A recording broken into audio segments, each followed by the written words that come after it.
Alam niyo ba na merong theory about kay Peter Pan?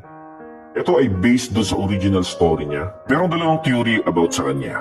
Si Peter Pan daw ay angel of death, kung saan siya yung mga tagasundo ng mga batang namayapa na.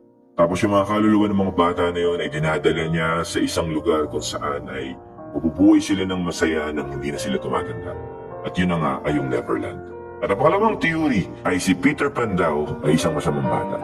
Kumikidnap siya ng mga bata at dinadala niya sa Neverland at papangakuan niya na hindi sila doon tatanda. Ang nag-uutos sa kanya na kumidnap ng mga bata ay si Tinkerbell, kapalit ng immortality. At yung mga bata na kidnap niya at nadala sa Neverland, kapag ka napansin niya na medyo tumatanda na at nagmamature na, ay sa kanya raw papatayin. Isa si Captain Hook sa mga bata na kinidnap ni Peter Pan. At dahil nga nadiskubre ni Captain Hook yung ginagawa niya, umakas ito sa Neverland. Tapos nung tumanda na si Captain Hook ay bumalik siya sa Neverland para pigilan yung masamang gawain ni Peter Pan, para iligtas yung mga batang kinidnap niya.